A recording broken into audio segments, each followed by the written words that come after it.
എല്ലാവർക്കും പാതുവായിലെ വിശുദ്ധ അന്തോന്യൂസ് പുണ്യവാൻ്റെ തിരുനാളിൻ്റെ പ്രാർത്ഥനകളും ആശംസകളും. പ്രിയമുള്ള വൈദികരെ, സിസ്റ്റേഴ്സെ, മാതാപിതാക്കളെ, സഹോദരി സഹോദരങ്ങളെ, എനിക്ക് വളരെ ഇഷ്ടപ്പെട്ട, എൻ്റെ ജീവിതത്തിൽ വളരെയധികം അനുഭവങ്ങൾ പകർന്നു തന്നിട്ടുള്ള ഒരു വിശുദ്ധനാണ് പാതുവായിലെ വിശുദ്ധ അന്തോനീസ്. വിശുദ്ധ അന്തോനീസ് പുണ്യവാന്റെ മനോഹരമായ രൂപത്തിൻ്റെ മുമ്പിൽ ഈ ദിവസങ്ങളിൽ കലൂർ പള്ളിയിൽ എറണാകുളത്ത് ഞാൻ പോയിരുന്നു. ആ പുണ്യവാന്റെ മുമ്പിൽ ഇരിക്കുന്ന അവസരത്തിൽ, ഈശോയോട് ചേർന്ന് പ്രാർത്ഥനകൾ നടത്തുന്ന അവസരത്തിൽ എൻ്റെ മനസ്സിൽ വിരിഞ്ഞ മനോഹരമായ ഒരു സങ്കീർത്തനമാണ് 15-ാം സങ്കീർത്തനം. ഇപ്രകാരം നമ്മൾ വായിക്കുന്നു: കർത്താവേ, അങ്ങയുടെ കൂടാരത്തിൽ ആര് വസിക്കും? അങ്ങയുടെ വിശുദ്ധഗിരിയിൽ ആര് വാസമുറപ്പിക്കും? നിഷ്കളങ്കമായി ജീവിക്കുകയും നീതി മാത്രം പ്രവർത്തിക്കുകയും ഹൃദയം തുറന്ന് സത്യം പറയുകയും ചെയ്യുന്നവൻ, പരദൂഷണം പറയുകയോ സ്നേഹിതനെ ദ്രോഹിക്കുകയോ അയൽക്കാരനെതിരെ അപവാദം പരത്തുകയോ ചെയ്യാത്തവൻ. ഈ വചനമാണ് വിശുദ്ധ അന്തോനീസ് പുണ്യവാന്റെ തിരുനാളിന് സന്ദേശമായിട്ട് തരുവാനുള്ളത്. ജൂൺ 13-ാം തീയതിയാണ് വിശുദ്ധ അന്തോനീസ് പുണ്യവാന്റെ തിരുനാള്. ഈ സങ്കീർത്തനത്തിൽ പറയുകയാണ്: കർത്താവേ, നിന്റെ കൂടാരത്തിൽ ആര് വസിക്കും? നിന്റെ വിശുദ്ധഗിരിയിൽ ആര് വിശ്രമിക്കും? കർത്താവിൻ്റെ കൂടാരം എന്ന് പറയുന്നത് സ്വർഗമാണ്. ആ സ്വർഗത്തിൽ എത്തിച്ചേർന്ന ഒരു വിശുദ്ധനാണ് വിശുദ്ധ അന്തോനീസ്. വെറും 36 വർഷം മാത്രം ഈ ലോകത്തിൽ ജീവിക്കുകയും ഇന്ന് ലോകത്തിന്റെ എല്ലാ ഭാഗങ്ങളിലും എത്തിച്ചേരുകയും ചെയ്തിട്ടുള്ള വലിയ ഒരു പുണ്യവാനാണ് വിശുദ്ധ അന്തോനീസ്.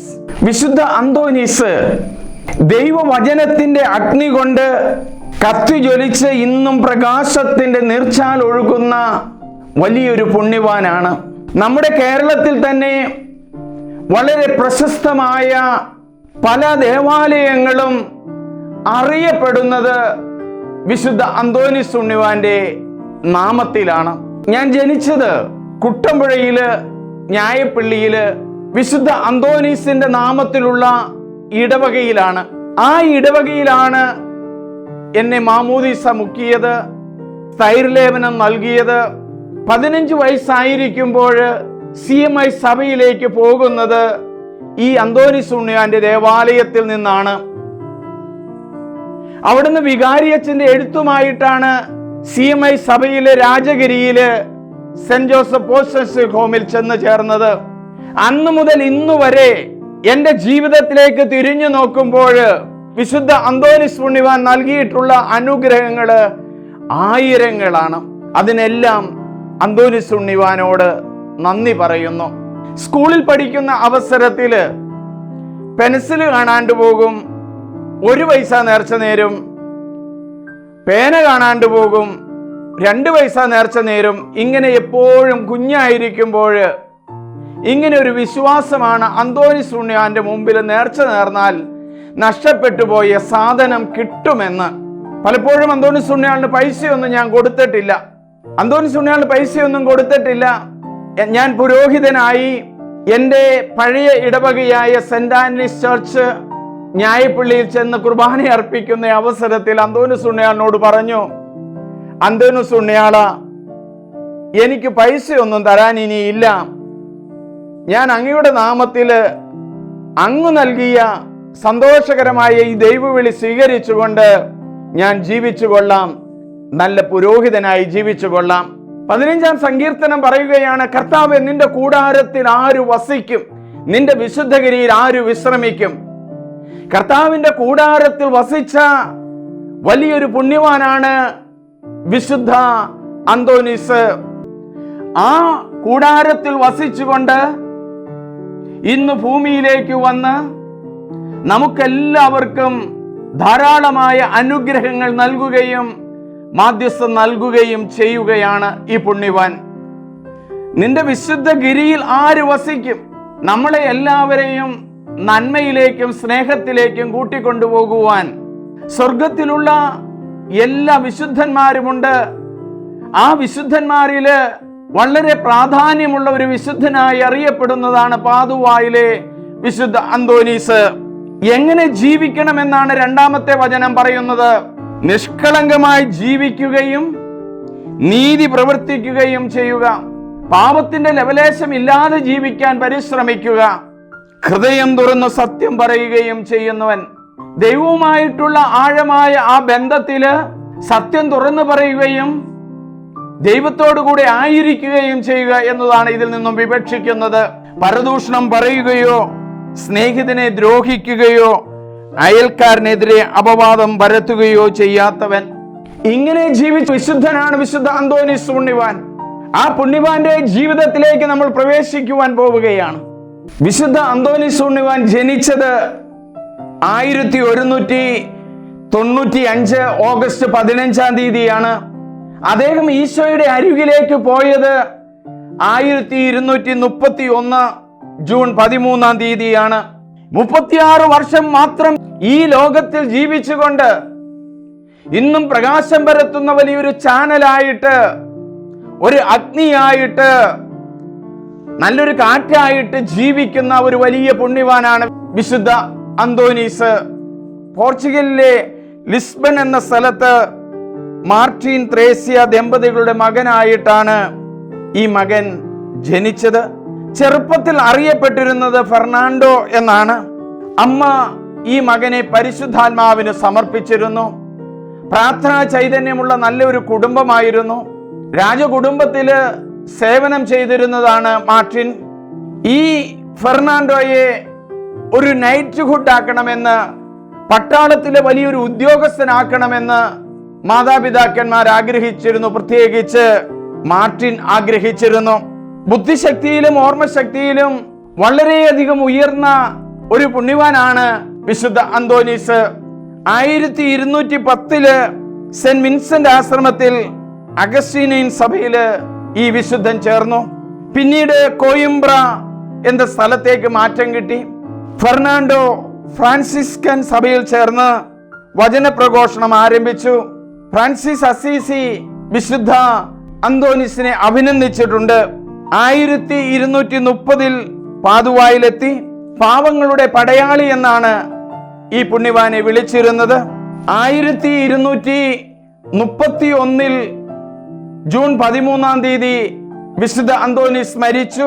പിറ്റേ വർഷം ഗ്രിഗറി 9-ാമൻ വിശുദ്ധൻ എന്ന് പ്രഖ്യാപിച്ചു. 1946 ഡോക്ടർ ഓഫ് ദ ചർച്ച് പോബീസ് 7-ാമൻ പിതാവ് ഈ വിശുദ്ധനെ പ്രഖ്യാപിച്ചു. ഈ പുണ്യവാൻ അറിയപ്പെടുന്നത് പാവപ്പെട്ടവരുടെ പുണ്യവാൻ എന്നാണ്. പാതുവായില് ഇന്ന് അഴുകാത്ത നാവും വസ്ത്രങ്ങളും എല്ലാമായിട്ട് വളരെ പ്രശസ്തമായ പാതുവായിലെ ബസിലിക്കായില് ഈ പുണ്യവാന്റെ സ്നേഹ ഭാഗങ്ങള് അവിടെയുണ്ട്. ഈശോ തന്റെ വചന പ്രഘോഷണ അവസരത്തിൽ പറഞ്ഞില്ലേ, കുഞ്ഞുങ്ങൾ എൻ്റെ അടുക്കൽ വരട്ടെ, അവരെ തടയണ്ട, ഇവരെ പോലെ ഉള്ളവരുടേതാണ് സ്വർഗരാജ്യം. കുഞ്ഞുങ്ങളെ പോലെ വിശുദ്ധ അന്തോനീസിനെ, ഫെർണാണ്ടോയെ സെന്റ് അഗസ്റ്റിൻ സന്യാസ സഭയിലേക്ക് വിളിച്ചു. 15-ാമത്തെ വയസ്സിലാണ് ഈ പുണ്യവാൻ വിശുദ്ധ അഗസ്തീനോസിന്റെ ആ സന്യാസ ആശ്രമത്തിൽ ചേരുന്നത്. ദൈവം നൽകിയ വിളി അവിടുന്ന് സ്വീകരിച്ചു. അങ്ങനെ സ്വീകരിച്ച് സെന്റ് അഗസ്റ്റിൻ സന്യാസ സമൂഹത്തില് ഒരു വൈദികനായി. കർത്താവ് അരുളി ചെയ്യുന്നു, വിളവധികം വേലക്കാരോ ചുരുക്കം, എന്നാൽ വിളവിന്റെ നാഥനോട് പ്രാർത്ഥിക്കുവിൻ. വിളവ് അധികമുണ്ട്, വേലക്കാരോ ചുരുക്കം. ചുരുക്കം വേലക്കാരുള്ള ആ കാലഘട്ടത്തിലാണ് വിശുദ്ധ അന്തോനീസ് ഈ സന്യാസ സഭയിലേക്ക് ചേരുന്നത്. വിശുദ്ധ അന്തോനീസിന്റെ ആധ്യാത്മികത 3 തരത്തിൽ നമുക്ക് കാണുവാൻ കഴിയും. The spirituality of saint Antony. The spirituality of saint Antony 3 തരത്തിൽ നമുക്ക് കാണുവാൻ കഴിയും. 1 the family spirituality, 2 saint Augustine spirituality, 3 Franciscan spirituality. വിശുദ്ധ അന്തോനീസിന്റെ ജീവിതം മുഴുവനും നമുക്ക് കാണുവാൻ കഴിയുന്നത് ഈ മൂന്ന് ആധ്യാത്മികതയുടെയും ഒരു കോമ്പിനേഷനാണ്, ഒരു ഇടതൂർന്ന ഒരു സംയോജനമാണ് നമുക്ക് കാണുവാൻ കഴിയുക. വിശുദ്ധ അന്തോനീസിന്റെ ജീവിതത്തിലേക്ക് ഞാൻ കണ്ണോടിച്ച് വിവിധ തരത്തിലുള്ള പുസ്തകങ്ങളിലൂടെയും ചാനലുകളുടെയും എല്ലാം ഞാൻ പോകുമ്പോൾ ധാരാളമായ വിശുദ്ധ അന്തോനീസിനെ കുറിച്ചുള്ള ക്ലാസുകൾ, പ്രസംഗങ്ങളെല്ലാം കാണുവാൻ കഴിഞ്ഞു. എന്നാൽ ഒരിടത്തും കാണാത്ത വലിയൊരു ദൈവ അനുഭവം വിശുദ്ധ അന്തോനീസിന്റെ ജീവിതത്തിലൂടെ കടന്നുപോയപ്പോൾ എൻ്റെ ജീവിതത്തിലേക്ക് കടന്നു വന്നു. അതാണ് ഈ അവസരത്തിൽ നിങ്ങളോട് പറയുന്നത്. A family spirituality. ഈ ഫാമിലി സ്പിരിച്വാലിറ്റി വിശുദ്ധ അന്തോനീസിന് ഉണ്ടാകുന്നത് അമ്മയിൽ നിന്നാണ്, നമ്മുടെ കുടുംബത്തിൽ നിന്നാണ് ആധ്യാത്മികത, ദൈവ അനുഭവങ്ങള് മുളച്ചു പൊങ്ങുന്നത്, വളരുന്നത്. ഇതാ വിതക്കാരൻ വിതയ്ക്കാൻ പുറപ്പെട്ടു. വിതയ്ക്കുന്ന വിത്തുകള് ചിലത് വഴിവക്കത്ത് വീഴും, ചിലത് മുള്ളുകളുടെ ഇടയിൽ വീഴും, ചിലത് പാതോരത്ത് വീഴും, ചിലത് നല്ല നിലത്ത് വീഴും. ഈ നല്ല നിലത്ത് വീഴുന്ന വിത്തുകള് 100 മേനി, 60 മേനി, 30 മേനി ഫലം പുറപ്പെടുവിക്കും. അന്തോനീസിന്റെ ജീവിതത്തിലേക്ക് നമ്മൾ കടന്നു ചെല്ലുമ്പോൾ ഈ 100 മേനി ഫലം പുറപ്പെടുവിക്കാൻ ഇടയായത് വിശുദ്ധ അന്തോനീസിന്റെ അമ്മയാണ്. വിശുദ്ധ അന്തോനീസിന്റെ ജീവിതത്തെ കുറിച്ച് നമ്മൾ ചിന്തിക്കുമ്പോൾ പ്രിയമുള്ളവരെ, എൻ്റെ മനസ്സിലേക്ക് കടന്നു വരുന്നത് ജെർമിയ പ്രവാചകന്റെ പുസ്തകം 1-ാം അധ്യായം 5 മുതൽ 10 വരെയുള്ള തിരുവചനങ്ങളാണ്. ജെർമിയ പ്രവാചകന്റെ പുസ്തകത്തില് 5 മുതൽ 10 വരെയുള്ള വചനങ്ങൾ ഇപ്രകാരമാണ് നമ്മൾ വായിക്കുന്നത്. മാതാവിന്റെ ഉദരത്തിൽ നിനക്ക് രൂപം നൽകുന്നതിന് മുമ്പേ ഞാൻ നിന്നെ അറിഞ്ഞു, ജനിക്കുന്നതിന് മുമ്പേ നിന്നെ ഞാൻ വിശുദ്ധീകരിച്ചു, ജനതകൾക്ക് പ്രവാചകനായി നിന്നെ ഞാൻ നിയോഗിച്ചു. അപ്പോൾ ഞാൻ പറഞ്ഞു, ദൈവമായ കർത്താവേ, ഞാൻ കേവലം ബാലനാണ്, സംസാരിക്കാൻ എനിക്ക് പാടവമില്ല. കർത്താവ് എന്നോട് അരുളിച്ചത് വെറും ബാലൻ എന്ന് നീ പറയരുത്. ഞാൻ അയക്കുന്നിടത്തേക്ക് നീ പോകണം, ഞാൻ കൽപ്പിക്കുന്നത് സംസാരിക്കണം. നീ അവരെ ഭയപ്പെടേണ്ട, നിന്റെ രക്ഷയ്ക്കായി നിന്നോട് കൂടെയുണ്ട്. കർത്താവാണിത് പറയുന്നത്. അനന്തരം കർത്താവ് കൈനീട്ടി എൻ്റെ അധരത്തിൽ സ്പർശിച്ചുകൊണ്ട് അരുളി ചെയ്തു, ഇതാ എൻ്റെ വചനങ്ങൾ നിന്റെ നാവിൽ ഞാൻ നിക്ഷേപിച്ചിരിക്കുന്നു. പിഴുതെറിയുവാനും ഇടിച്ചു തകർക്കാനും നശിപ്പിക്കാനും തകിടം മറിക്കാനും പണിതുയർത്താനും നട്ടുവളർത്താനും വേണ്ടി ഇന്നിതാ ജനതകളുടെയും രാജ്യങ്ങളുടെയും മേൽ നിന്നെ ഞാൻ അവരോധിച്ചിരിക്കുന്നു. ജെർമിയ പ്രവാചകന്റെ പുസ്തകത്തിൽ 1-ാം അധ്യായത്തിൽ 4 മുതൽ 10 വരെയുള്ള പറയുന്ന ഈ വചനങ്ങള് 100% വിശുദ്ധ അന്തോനീസിന്റെ ജീവിതത്തിൽ പൂർണ്ണമായി നടന്നിരിക്കുന്നതാണ്. ഒന്നാമത് പറയാൻ, ഞാൻ നിനക്ക് രൂപം നൽകി. രൂപം നൽകുക എന്ന് പറഞ്ഞാൽ യാത്സാർ എന്നാണ് അർത്ഥം. യാത്സാർ എന്ന് പറഞ്ഞാല് കുശവൻ മണ്ണെടുത്ത് കുഴച്ച് അതുകൊണ്ട് പാത്രങ്ങൾ ഉണ്ടാക്കുന്നത് പോലെ നിന്നെ ഞാൻ മെനഞ്ഞെടുത്തിരിക്കുന്നു. ദൈവമാണ് മെനഞ്ഞെടുത്തിരിക്കുന്നത്. നമ്മുടെയൊക്കെ ഭാഷയിൽ പറഞ്ഞാല് ഈ ദൈവത്തിന്റെ തെരഞ്ഞെടുപ്പിനായി നമ്മുടെ അമ്മയുടെ ഉദരത്തിലുള്ള ഗർഭപാത്രത്തിലേക്ക് വരുന്ന ഒരു അണ്ടമുണ്ട്, അപ്പച്ചനിൽ നിന്ന് വരുന്ന ഒരു ബീജവുമുണ്ട്. ഈ അണ്ടവും ബീജവും ഒരുമിച്ച് ചേർന്ന് കുശവൻ കളിമണ്ണ് കുഴച്ച് കലമുണ്ടാക്കുന്നത് പോലെയാണ് നിന്നെ ഞാൻ രൂപപ്പെടുത്തിയതെന്നാണ് യാത്സാർ എന്ന വാക്കുകൊണ്ട് ഉദ്ദേശിക്കുന്നത്. രണ്ടാമത്, ഞാൻ നിന്നെ അറിഞ്ഞു. ഞാൻ നിന്നെ അറിഞ്ഞു, അതായത് നിന്റെ അമ്മയുടെ ഉദരത്തില് നീ രൂപപ്പെട്ട ഒരാണായിട്ട് അമ്മയുടെ ഉദരത്തിൽ നിന്ന് പുറത്തു വരുന്നത് ഞാൻ അറിഞ്ഞു. അറിവ് എന്ന് പറയുന്നത് ഇത് ഭൗതികമായ ഒരു അറിവല്ല, ദൈവികമായ അറിവാണ്. ഈ ദൈവികമായ അറിവോട് ചേർന്നാണ് മാതാപിതാക്കന്മാര് ഈ കുഞ്ഞുങ്ങൾക്ക് ജന്മം നൽകുന്നത്. ആ ജന്മം നൽകി പുറത്തേക്ക് വരുന്ന കുഞ്ഞിന് അമ്മപ്പാലോടൊപ്പം ഈ കുഞ്ഞിന് ആവശ്യമായ ദൈവിക ജ്ഞാനങ്ങളും നമ്മൾ പകർന്നു കൊടുക്കുകയാണ്. അപ്പൊ അറിഞ്ഞു ദൈവം ഭൗതികമായ അറിവല്ല, ദൈവികമായ ഒരു അറിവ്. ആ ദൈവികമായ അറിവിലേക്കാണ് നമ്മളെ കൊണ്ടുപോകുന്നത്. മൂന്നാമത് പറയുക, ഞാൻ നിന്നെ വിശുദ്ധീകരിച്ചു. അപ്പൊ ദൈവമാണ് നിന്നെ വിശുദ്ധീകരിച്ചത്. ഖാദാഷ് എന്ന് പറയും. ഖാദാഷ് എന്ന് പറഞ്ഞാല് ദൈവത്തിനായി വേർതിരിക്കുക. എന്നെ ദൈവത്തിനായി വേർതിരിച്ച് സഭയിലെ ഒരംഗമായി അൾത്താരകളിൽ ബലിയർപ്പിക്കുവാൻ, കൂദാശകൾ പരികർമ്മം ചെയ്യുവാൻ ദൈവം എന്നെ വേർതിരിച്ചിരിക്കുകയാണ്. ആ വേർതിരിച്ചെടുത്തിരിക്കുകയാണ് വിശുദ്ധ അന്തോനീസിനെ എന്നാണ് പറയുക. ദൈവത്തിനായി വേർതിരിക്കുക, ദൈവികമല്ലാത്തത് വേർതിരിക്കുക. ദൈവികമല്ലാത്ത പലതും നമ്മുടെ ജീവിതത്തിലേക്ക് കടന്നു വരും. അത് വേർതിരിക്കണമെന്നാണ് 15-ാം സങ്കീർത്തനത്തില് നമ്മൾ 1-2 വചനങ്ങൾ വായിച്ചുകൊണ്ട് പറഞ്ഞ്, കർത്താവേ, നിന്റെ കൂടാരത്തിൽ ആര് വസിക്കും? നിന്റെ വിശുദ്ധഗിരിയില് ആര് വിശ്രമിക്കും? കറകൂടാതെ ജീവിക്കുന്നവനും നീതി പ്രവർത്തിക്കുന്നവനും നിഷ്കളങ്കമായി പ്രവർത്തിക്കുന്നവനും. അപ്പൊ വേർതിരിക്കുകയാണ് ദൈവം. അപ്പൊ കാദാശ് ചെയ്യുകയാണ് ദൈവം. ദൈവികമല്ലാത്ത വേർതിരിക്കുകയാണ്. ഭാരതീയ പശ്ചാത്തലത്തില് ദൈവത്തിനായി ഒഴിഞ്ഞു വെക്കുക, ദൈവത്തിനായിട്ട് മാത്രം ഒഴിഞ്ഞു വെച്ച ഒരു വിശുദ്ധനാണ് വിശുദ്ധ അന്തോനീസ്. അമ്മയുടെ ഉദരത്തിൽ ഉരുവാകുന്നതിന് മുമ്പേ നിന്നെ ഞാൻ അറിഞ്ഞു, നിന്നെ ഞാൻ തിരഞ്ഞെടുത്തു, ജനതകൾക്കായി നിന്നെ വിശുദ്ധീകരിച്ചു. എന്തിനാണ് വിശുദ്ധീകരിച്ചത്? ഇടിച്ചു തകർക്കാനും നട്ടുവളർത്താനും ദൈവമാണ് തിരഞ്ഞെടുത്തത്. 36 വർഷം മാത്രം ജീവിച്ച ഈ പുണ്യവാന്റെ നാവ് ഇന്നും അഴുകാതെ സ്പാതുവായില് അവിടെയുണ്ട് സഹോദരങ്ങളെ. അത് കാണുവാനുള്ള ഒരു വലിയ ഭാഗ്യം എനിക്ക് ലഭിച്ചു. ഞാൻ ഓർക്കുകയാണ് ആ സുദിനം 2014 നവംബർ മാസം 22-ാം തീയതി വിശുദ്ധ കുര്യാക്കോസ് ഏലിയാസ് അച്ഛന്റെ നാമകരണത്തിനായിട്ട് വത്തിക്കാനിലേക്ക് പോവുകയാണ്. ഇറ്റലിയിലെ വത്തിക്കാൻ സിറ്റിയോട് ചേർന്ന് തന്നെയുള്ള സ്ഥലമാണ് ഈ പാദുവ.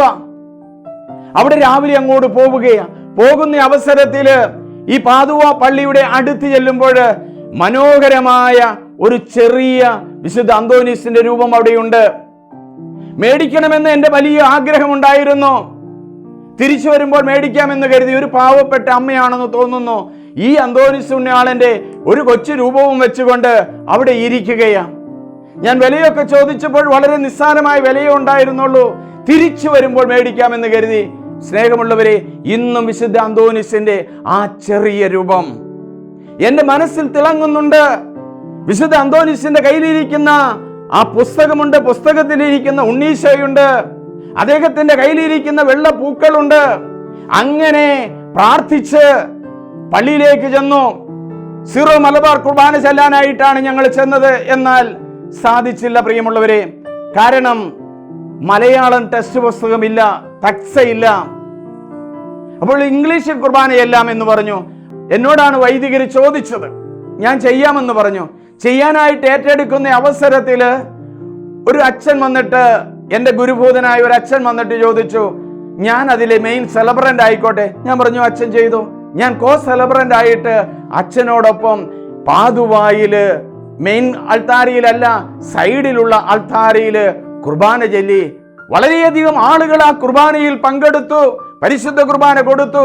പിന്നീട് ആ മനോഹരമായ ബസിലിക്കായിലൂടെ ഞാൻ നടന്നു പോവുകയാണ്.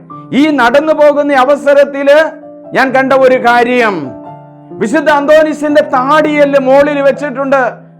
അവിടെ നോക്കി കുറച്ചു നേരം പ്രാർത്ഥിച്ചു. അൾത്താരയുടെ പുറകുവശത്തായിട്ട് പച്ച നിറത്തിലുള്ള വിശുദ്ധ അന്തോനീസിനെ അടക്കിയിരിക്കുന്നു എന്ന് പറയുന്ന ആ അൾത്താരയുടെ മുകളിലുള്ള ആ കബറിടത്തില് എന്റെ ശിരസ് നമിച്ച് എന്റെ ഹൃദയം അർപ്പിച്ച് ഞാൻ പ്രാർത്ഥിക്കുകയാണ്. ദൈവമേ, എന്നെ സഹായിച്ചിട്ടുള്ള എല്ലാ മക്കളെയും അനുഗ്രഹിക്കണമേ. വിശുദ്ധ അന്തോനീസ് ഉണ്ണിയാള, എന്നെ വിശുദ്ധീകരിക്കണമേ. എന്റെ പാപങ്ങൾ കണക്കാക്കരുതേ. വിശുദ്ധ അന്തോനീസ് ഉണ്ണിയാള, ധാരാളം ദൈവവിളികൾ ഉണ്ടാകട്ടെ. പ്രാർത്ഥിക്കുവാൻ പറഞ്ഞു വിട്ടിരിക്കുന്ന എല്ലാ രോഗികളെയും സമർപ്പിക്കുന്നു. അന്തോനീസ് ഉണ്ണിയാള, അന്തോനീസ് ഉള്ള സെന്റ് ആന്റണീസ്, സെന്റ് ആന്റണീസ് എന്ന് പറഞ്ഞ് കുറച്ചു നേരം തലയവിടെ വെച്ച് ഹൃദയം സമർപ്പിച്ച് പ്രാർത്ഥിച്ചു പോന്നു. അതിൻ്റെ കൂടെ ഞാൻ പ്രാർത്ഥിച്ചു, ദൈവമേ, ഈ അന്തോനീസിനെ കുറിച്ച് പറയുവാനായിട്ട് എനിക്ക് ധാരാളമായ അനുഭവങ്ങൾ കിട്ടണമേ. പക്ഷേ ഞാൻ നാട്ടിൽ വന്നപ്പോൾ ഒത്തിരി ആഗ്രഹിച്ചു, വളരെയധികം ആഗ്രഹിച്ചു വിശുദ്ധ അന്തോനീസിനെ കുറിച്ച് ഒരു പ്രസംഗം പറയുവാൻ. ഞാനൊരു 20 മിനിറ്റ് അല്ലെങ്കിൽ അരമണിക്കൂർ പറയാനാണ് ആഗ്രഹിച്ചത്. അങ്ങനെ ഇരിക്കുമ്പോൾ കൊല്ലത്തെ ഒരു ദേവാലയത്തിൽ നിന്ന് വിളിക്കുക, വിശുദ്ധ അന്തോനീസിന്റെ തിരുനാൾ ആഘോഷിക്കുമ്പോൾ 3 ദിവസത്തെ ധ്യാനം നടത്താവോ? അപ്പൊ 3 ദിവസത്തെയും എൻ്റെ ക്ലാസ്സുകള്, പ്രാർത്ഥനകള്, ദിവ്യബലി അർപ്പണങ്ങളെല്ലാം ഈ അന്തോനീസ് ഉണ്ണിയാന്റെ നാമത്തിലായിരുന്നു. അന്തോനീസ് ഉണ്ണിയാന്റെ മാധ്യസ്ഥയിൽ അപേക്ഷിച്ചിട്ടുള്ള ഒരു കാര്യവും ഇല്ലാതെയായിട്ടില്ല. നമ്മൾ പറഞ്ഞത് ഫാമിലി സ്പിരിച്വാലിറ്റിയെ കുറിച്ച്. ഈ ഫാമിലി സ്പിരിച്വാലിറ്റിയെ കുറിച്ച് ഞാൻ പറയുമ്പോൾ, പ്രിയമുള്ള മാതാപിതാക്കന്മാരെ, നിങ്ങളുടെ കുടുംബത്തില് വിശുദ്ധ അന്തോനീസിനെ പ്രത്യേകമായി ഓർക്കണം. ഞാൻ ഓർക്കുന്നത്, ഒറീസയിൽ ജോലി ചെയ്യുന്ന ഒരു നഴ്സ് എന്നെ വിളിക്കുന്ന അവസരത്തിൽ, പ്രിയമുള്ളവരെ, അവള് പറഞ്ഞു, അച്ഛാ, എന്റെ വിവാഹത്തിനു വേണ്ടി കരുതി വെച്ചിരുന്ന സ്വർണം കാണാനില്ല. ഞാൻ ആ മകളോട് പറഞ്ഞു കൊടുത്ത ഒരു പ്രാർത്ഥന, പരിശുദ്ധ അമ്മേ, മാതാവേ, വിശുദ്ധ ഔസേപ്പിതാവേ, ഉണ്ണീശോ നഷ്ടപ്പെട്ടു പോയപ്പോൾ തീവ്രമായി അന്വേഷിച്ച അമ്മേ, ഈ നഷ്ടപ്പെട്ടു പോയ ഈ മകളുടെ സ്വർണം തിരിച്ചു കിട്ടുവാനിടയാകണമേ. അമ്മയെ സഹായിക്കണമേ, ഔസേപ്പിതാവെ സഹായിക്കണമേ, വിശുദ്ധ അന്തോനീസ് പുണ്യാള സഹായിക്കണമേ. ഈ വചനം ഞാൻ ഈ മകളോട് പറഞ്ഞു, നീ ഇങ്ങനെ പ്രാർത്ഥിക്ക്, മാതാവിന്റെയും ഔസേപ്പിതാവിന്റെയും വിശുദ്ധ അന്തോനീസ് പുണ്യാളന്റെയും മാധ്യസ്ഥം തേടി പ്രാർത്ഥിക്കുക 250 പ്രാവശ്യം. നഷ്ടപ്പെട്ടു പോയ ഉണ്ണീശോയെ കണ്ടെത്തിയ ഔസേപ്പിതാവേ, മാതാവേ, നഷ്ടപ്പെട്ടു പോയ എന്റെ സ്വർണം കിട്ടുവാൻ സഹായിക്കണമേ, വിശുദ്ധ അന്തോനീസ് പുണ്യാള സഹായിക്കണമേ എന്ന് പറഞ്ഞ് പ്രാർത്ഥിക്കുവാൻ പറഞ്ഞു. എല്ലാ ദിവസവും 250 പ്രാവശ്യം ചൊല്ലണം ഈ ഒരു കൊച്ചു പ്രാർത്ഥന. അവള് വളരെ ആഗ്രഹത്തോടെ കിട്ടുമെന്ന് പറഞ്ഞ് 45 ദിവസം പ്രാർത്ഥിച്ചു. ആ മകൾക്ക് കിട്ടിയില്ല. 45ാമത്തെ ദിവസം വേദനയോടെ അവള് വിളിക്കുക, അച്ഛൻ, ഞാൻ വളരെ പ്രതീക്ഷയോടെ എന്റെ വീട്ടിലേക്ക് പോവുകയാണ്, എന്റെ കല്യാണത്തിനുള്ള സ്വർണമായിരുന്നു അച്ഛാ അത്. അപ്പൊ ഞാൻ മകളോട് പറഞ്ഞു, മകളെ, അവിടെ ഒരു നീല നിറത്തിലുള്ള ഒരു ബാഗ് ഇരിപ്പില്ലേ, അതിന്റെ സൈഡ് വലിക്ക്. ആ മകള് വലിക്കാനായിട്ട് തുടങ്ങി. നീ ആ വസ്ത്രമെല്ലാം പുറത്തെടുത്തിട്ട് കഴിഞ്ഞപ്പോൾ അതിൽ ഒരു വസ്ത്രത്തിന്റെ ഉള്ളില് ഈ നഷ്ടപ്പെട്ടു പോയ മുഴുവൻ സ്വർണവുമുണ്ട്. വളരെ സന്തോഷത്തോടെ ഒരു നിമിഷം കൊണ്ട്, ഒരു ദിവസം പ്രാർത്ഥിച്ചിട്ടല്ല, 45 ദിവസം അവള് പ്രാർത്ഥിച്ചു. നഷ്ടപ്പെട്ടു പോയ ഉണ്ണീശോയെ കണ്ടെത്തിയ ഔസേപ്പിതാവേ, മാതാവേ, നഷ്ടപ്പെട്ടു പോയ എന്റെ സ്വർണം കിട്ടുവാൻ ഇടയാകണമേ, അന്തോനീസ് പുണ്യാള സഹായിക്കണമേ. ഔസേപ്പിതാവും മാതാവും വിശുദ്ധ അന്തോനീസും ചേരുമ്പോൾ, എന്റെ പ്രിയമുള്ളവരെ, നഷ്ടപ്പെട്ടു പോയ സാധനങ്ങൾ നമുക്ക് തിരിച്ചു കിട്ടും. നമ്മുടെ കുടുംബങ്ങളില് ഇന്ന് പ്രാർത്ഥിക്കേണ്ട ഒരു പ്രാർത്ഥനയാണ്. ഇന്ന് സ്വർണമല്ല നഷ്ടപ്പെടുന്നത്, സ്വർണത്തേക്കാൾ വലിയ വിലപിടിപ്പുള്ള നമ്മുടെ മക്കള് പല രീതിയിൽ നഷ്ടപ്പെട്ടുകൊണ്ടിരിക്കുകയാണ്. ഈ നഷ്ടപ്പെട്ടു പോകുന്ന മക്കൾക്ക് വേണ്ടി വേദനയോടെ അന്തോനീസ് പുണ്യാളന്റെ രൂപത്തിന്റെ മുമ്പിൽ പ്രാർത്ഥിച്ചാല് ഈ മക്കളുടെ ദുശീലങ്ങൾ മാറും, മദ്യപാനം മാറും, അവര് മയക്കുമരുന്നുകൾ എടുക്കുന്നവരാണെങ്കിൽ അത് മാറും. ഇതൊക്കെ അനുഭവം അന്തോനീസ് ഫാമിലി സ്പിരിച്വാലിറ്റി. ഈ ഫാമിലി സ്പിരിച്വാലിറ്റി അന്തോനീസിന്റെ ജീവിതത്തിൽ നമുക്ക് കാണുന്നത് അന്തോനീസിന്റെ അമ്മയുടെ ജീവിതത്തിലാണ്. അമ്മ ഈ മകനെ കൊണ്ടുപോയിട്ട് പരിശുദ്ധാത്മാവിനെ പ്രതിഷ്ഠിച്ചു, പരിശുദ്ധാത്മാവിനെ ഏൽപ്പിക്കുക. സാധാരണഗതിയിൽ നമ്മുടെ മാതാപിതാക്കന്മാരൊക്കെ ചെയ്യുന്നത്, മാതാവിനെ പ്രതിഷ്ഠിക്കും, ഔസേപ്പിതാവിനെ പ്രതിഷ്ഠിക്കും, സെന്റ് സെബാസ്റ്റിനെ പ്രതിഷ്ഠിക്കും. എന്നാൽ ഈ അമ്മ ചെയ്യുന്നത് പരിശുദ്ധാത്മാവിനെ പ്രതിഷ്ഠിക്കുക, ആത്മാവിനെ പ്രതിഷ്ഠിക്കുക. പിതാവ്, പുത്രൻ, പരിശുദ്ധാത്മാവ്, ഈ ആത്മാവിനെ പ്രതിഷ്ഠിക്കുമ്പോൾ ഇവർ ആധ്യാത്മികതയിൽ വളർന്നു വരും. പ്രിയമുള്ള മാതാപിതാക്കന്മാരെ, നമ്മുടെ കുഞ്ഞുങ്ങളെ, നമ്മുടെ ബന്ധുമിത്രാദികളെ, രോഗികളെ പരിശുദ്ധാത്മാവിന് വിട്ടുകൊടുത്താല് പരിശുദ്ധാത്മാവ് കടന്നു വന്ന് സഹായിക്കും. യോഹന്നാന്റെ സുവിശേഷത്തില് പറയുന്നില്ലേ, പരിശുദ്ധാത്മാവ് വരുമ്പോൾ എല്ലാ കാര്യങ്ങളും നിങ്ങളെ ബോധ്യപ്പെടുത്തും, സത്യത്തെക്കുറിച്ചും നീതിയെക്കുറിച്ചും നിങ്ങളെ ബോധ്യപ്പെടുത്തും. ആത്മാവിന്റെ പ്രവർത്തനമാണ് പറയുന്നത്. ലൂക്കായുടെ സുവിശേഷം അവസാനത്തിൽ പറയുക, പരിശുദ്ധാത്മാവ് നിങ്ങളുടെ മേൽ വരും, അത്യുന്നതന്റെ ശക്തി നിന്നെ നിഴലിക്കും എന്നാണ് പറയുന്നത്. ലൂക്കായുടെ സുവിശേഷത്തിൽ മാതാവിനോട് പറയുക, പരിശുദ്ധാത്മാവ് നിന്റെ മേൽ വരും. മറിയത്തോട് പറയുന്ന വചനമാണ്. പരിശുദ്ധാത്മാവ് നിന്റെ മേൽ വരും, അത്യുന്നതന്റെ ശക്തി നിന്നെ നിഴലിക്കും. ഈശോ സ്വർഗത്തിലേക്ക് ആരോഹണം ചെയ്യുന്നതിന് മുമ്പ് നിങ്ങൾ ഇവിടെയായിരിക്കുവിൻ, ആത്മാവിനെ സ്വീകരിക്കും. ആത്മാവിനെ സ്വീകരിക്കുന്നത് വരെ നിങ്ങൾ ഇവിടെ ആയിരിക്കും. യൂദയായാലും സമറിയായാലും ലോകത്തിന്റെ അതിർത്തികൾ വരെയും എനിക്ക് സാക്ഷ്യം വഹിക്കണം. ഈശോ മാമുദീസ സ്വീകരിക്കുമ്പോൾ സ്വർഗം തുറക്കപ്പെട്ടില്ലേ? ഞാൻ ഈ വചനം പറഞ്ഞുകൊണ്ടിരിക്കുമ്പോൾ സ്വർഗം തുറക്കുന്ന അനുഭവത്തിലേക്ക് വചനം കേൾക്കുന്ന പ്രിയപ്പെട്ട മക്കളെ, നിങ്ങൾ കടന്നു വരുന്നുണ്ട്. നിങ്ങളുടെ ഹൃദയം വിശുദ്ധ അന്തോനീസിനെ കുറിച്ച് ചിന്തിക്കുക. അന്തോനീസ് പരിശുദ്ധാത്മാവിന്റെ വലിയൊരു ഭക്തനായിരുന്നു. ഹൃദയം തുറക്കുകയാണ്. ആ ഹൃദയം തുറന്ന് സ്വർഗം തുറന്നതുപോലെ തുറന്ന് പ്രാവിന്റെ രൂപത്തിൽ വന്നുകൊണ്ട് ഈ അവസരത്തിൽ പ്രാർത്ഥനാ നിമിത്തരായിരിക്കുന്ന മക്കളോട് പറയുകയാണ്, സ്വർഗം തുറന്നുകൊണ്ട് പറയുകയാണ്, ഇവൻ എന്റെ പ്രിയപുത്രൻ, ഇവൻ എന്റെ പ്രിയപുത്രൻ, ഇവനെ ഞാൻ പ്രസാദിച്ചിരിക്കുന്നു. ഈ വചനം കേൾക്കുന്ന പ്രിയമുള്ളവരെ, ഇവൻ എന്റെ പ്രിയപുത്രൻ എന്നാണ് നിങ്ങളോട് പറയുന്നത്. ഒരു ഫാമിലി സ്പിരിച്വാലിറ്റി നമുക്ക് കാണുകയാണ് വിശുദ്ധ അന്തോനീസിന്റെ അമ്മയുടെ ജീവിതത്തിൽ.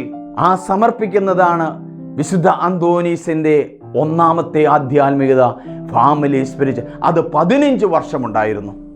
രണ്ടാമത്, വിശുദ്ധ അന്തോനീസിന്റെ സ്പിരിച്വാലിറ്റിയുടെ ഫോർമേഷൻ നടക്കുന്നത് അഗസ്റ്റീനിയൻ സ്പിരിച്വാലിറ്റിയിലാണ്. ലിസ്ബണിലുള്ള വിശുദ്ധ അഗസ്റ്റീനിന്റെ സന്യാസ ആശ്രമത്തില് ഒരു വൈദികനാകാൻ ചേരുകയാണ്. 10 വർഷത്തോളം അന്തോനീസ് അവിടെ പഠിച്ചു. അഗസ്റ്റീൻ സ്പിരിച്വാലിറ്റിയുടെ പ്രത്യേകത നമുക്കറിയാം. ക്രിസ്തീയ ജീവിതം നയിക്കുന്ന ഒരു ആധ്യാത്മികതയാണ്. ദൈവസ്നേഹത്തെ കുറിച്ചാണ് കൂടുതലായിട്ട് അറിയുക നമ്മൾ ഈ അഗസ്റ്റീനിയൻ സ്പിരിച്വാലിറ്റിയില്. സഹോദരങ്ങളുമായിട്ടുള്ള നല്ലൊരു കമ്മ്യൂണിയനാണ് അഗസ്റ്റീനിയൻ സ്പിരിച്വാലിറ്റി. മൂന്നാമത്തേത്, സർവീസ് ടു ദ ചർച്ച്. സഭയ്ക്ക് സേവനം ചെയ്യുന്നതാണ്, സഭയ്ക്ക് വേണ്ടി ജീവാർപ്പണം ചെയ്യുന്നതാണ് അഗസ്റ്റീനിയൻ സ്പിരിച്വാലിറ്റി. സെന്റ് അഗസ്റ്റീൻ ജീവിച്ചിരുന്നത് 354 മുതലും 430 വരെയാണ്. മോണിക്ക പുണ്യവതി അമ്മയാണ്. ഈ മോണിക്ക പുണ്യവതിയുടെ നിരന്തരമായ പ്രാർത്ഥന കൊണ്ട് മാനസാന്തരപ്പെട്ട് സഭയ്ക്ക് വളരെയധികം മൂല്യങ്ങൾ പകർന്നു തന്ന പല പുസ്തകങ്ങൾ എഴുതിയ വലിയൊരു വിശുദ്ധനാണ്. അപ്പൊ 15-ാമത്തെ വയസ്സില് വിശുദ്ധ അന്തോനീസ് ഈ സഭയിൽ ചേരുമ്പോൾ അഗസ്റ്റീനിയൻ സ്പിരിച്വാലിറ്റിയുടെ ആധ്യാത്മികതയുടെ ആഴമായ കഴമ്പിലേക്ക് ഇറങ്ങി ചെല്ലുകയാണ്. ആഴമായ ഈ കഴമ്പില് നമുക്ക് 6 കാര്യങ്ങൾ കാണുവാൻ കഴിയും.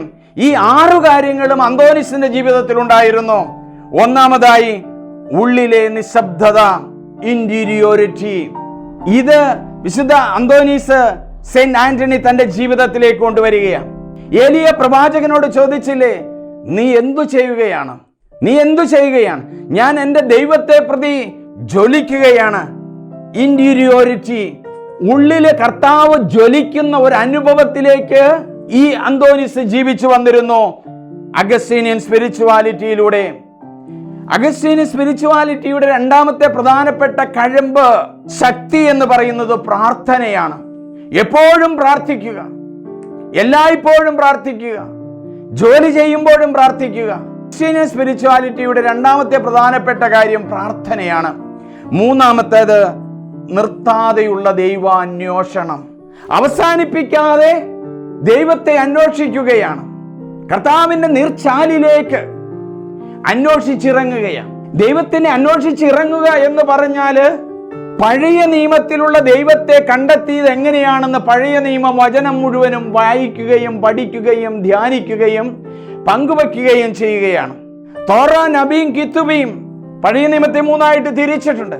ഈ തോറ മുഴുവനും എടുത്ത് എങ്ങനെയാണ് മോശ അനുഭവങ്ങള് ദൈവവുമായിട്ടുണ്ടായതെന്ന് പഠിക്കുകയാണ്. പ്രവാചക ഗ്രന്ഥങ്ങളിൽ എങ്ങനെയാണ് ദൈവത്തിന്റെ അനുഭവം നീർച്ചാലായി ഒഴുകിയതെന്ന് പഠിക്കുകയാണ്.